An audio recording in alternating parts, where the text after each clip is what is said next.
Bom, antes de acontecer os desastres e as enchentes no Rio em 2011, já se sabia que podia acontecer algo, porque a Secretaria Nacional de Defesa Civil havia apontado a falta de planejamento do Brasil e a economia e recursos necessários para manter o lugar seguro.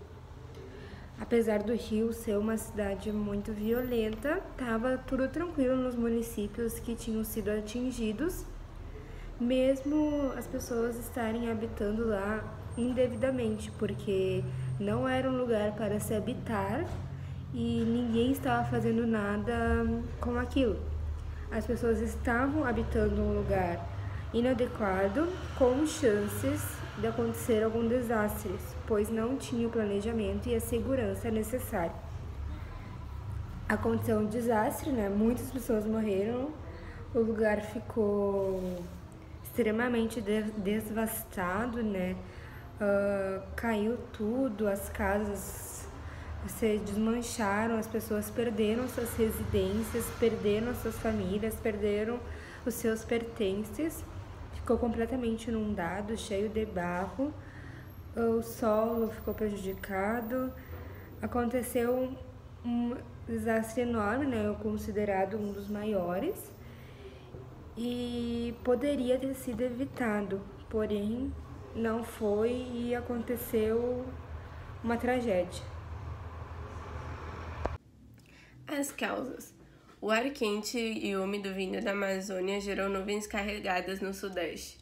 Aí, na região serrana do Rio de Janeiro, as montanhas formaram uma espécie de barreira que impediu a passagem das nuvens, concentrando a chuva em só uma área. A água da chuva foi responsável por dois fenômenos. O primeiro foi as cheias nas nascentes dos rios, no alto das montanhas, que causou as enchentes, e o sistema de drenagem não era potente para escoar toda a água. E a mais grave são os deslizamentos, que o solo das encostas é constituído por uma camada fina de terra e vegetação sobre a rocha, e quando fica encharcado se desloca da montanha, descendo feito uma avalanche. A grande inclinação das montanhas fez com que o deslizamento atingisse 150 km por hora, e aumentando a potência da destruição. Atualmente, a região do Rio de Janeiro recebeu ao todo 1.945 moradias, sendo 1.857 para Nova Friburgo, 50 para Petrópolis, 28 para Bom Jardim e 10 para São José do Vale do Rio Preto. A cidade de Teresópolis foi a segunda mais afetada pelo desastre e ainda não contou com o benefício das moradias, porque mesmo tendo 1.600 unidades prontas, nenhuma chave foi entregue porque o governo informou que é necessário construir um viaduto de acesso à BR-116. Os moradores da cidade afetada pela enchente ainda vivem com a preocupação de novos desastres, porque as condições atuais do rio eram as mesmas aqui na época que transbordou. Toda a área em volta do córrego Dantas, em Nova Friburgo, ficou inundada. Muitas casas foram desocupadas e tiveram que ser demolidas. O balanço de vítimas do desastre da Serra Fluminense registrou 905 mortos, 345 desaparecidos e 34.600 pessoas desabrigadas ou desalojadas na região. Os municípios de Nova Friburgo, Teresópolis e Petrópolis registraram o maior número de mortos, sendo que em Nova Friburgo o fenômeno incidiu mais sobre a área urbana e nos demais na área rural. Essa constatação levou o presidente da DRM, Departamento dos Recursos Minerais, a dizer que a tragédia modificou o critério de área de risco no país. Não era possível mais considerar apenas as áreas urbanas. As áreas rurais também deveriam ser classificadas como vulneráveis a riscos. Turismo. A área central de Nova Friburgo foi totalmente devastada, tendo seu principal atrativo, o teleférico, afetado. O mesmo ficou parado até o ano de 2014, quando foi reaberto ao público. A igreja de Santo Antônio, tombada como um patrimônio histórico, também foi seriamente afetada por causa da queda de barreiras. Em Petrópolis, a área mais atingida foi a distante localidade do Vale do Cuiabá, localizada no distrito de Itaipava, onde a enxurrada deixou um rastro de destruição de 73 vítimas fatais. O local é uma região com várias pousadas e alguns desses estabelecimentos também foram atingidos. Leptospirose. Nova Friburgo anunciou que 10 casos de leptospirose foram confirmados no município após as chuvas. Em Teresópolis havia um caso notificado da doença e cerca de 150 pessoas aguardavam o resultado dos exames na região. No comércio, a tragédia também surtiu efeito. Além dos desempregados, cerca de 84% dos empresários da região foram afetados pela tragédia e os prejuízos estimados pela FEComércio foram de 469 milhões.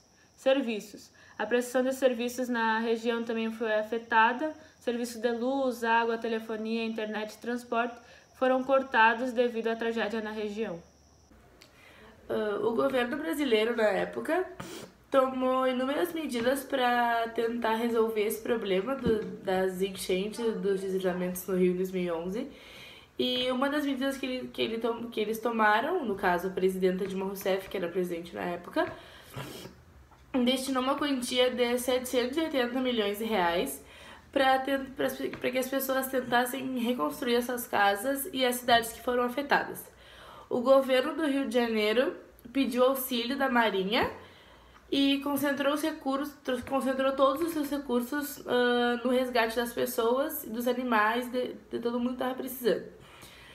O governo do Rio de Janeiro decretou um luto de uma semana, um luto oficial de uma semana, e o governo do Brasil decretou um luto oficial de 3 dias.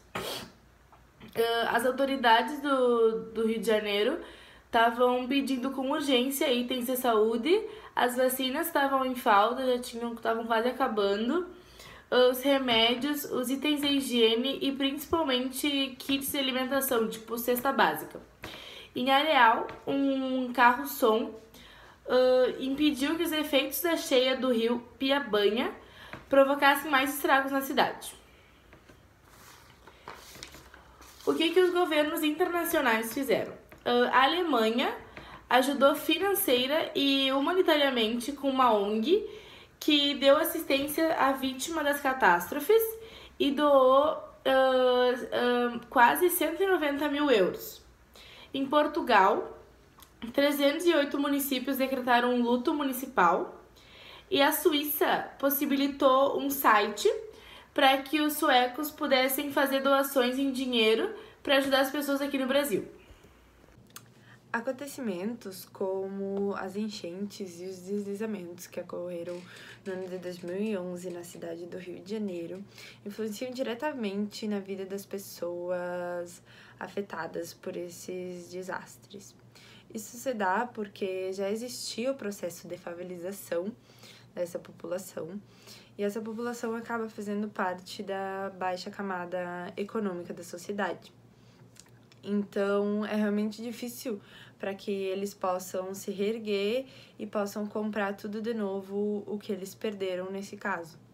Além disso, existe uma falta de apoio governamental. O governo acaba não subsidiando, por exemplo, uma nova moradia ou até mesmo dando comida, porque essa população acabou perdendo tudo mesmo. E também muitas vezes as pessoas acabam perdendo os próprios familiares. Então, até mesmo o psicológico das pessoas que foram afetadas acaba influenciando nessa situação. Então, a principal reflexão que se faz sobre o tema é porque existe essa falta de incentivo governamental, porque o incentivo nesse momento seria muito importante para essa população que já sofre pela segregação social, e assim seria um jeito de tentar diminuir essa desigualdade que ainda é evidente na sociedade brasileira.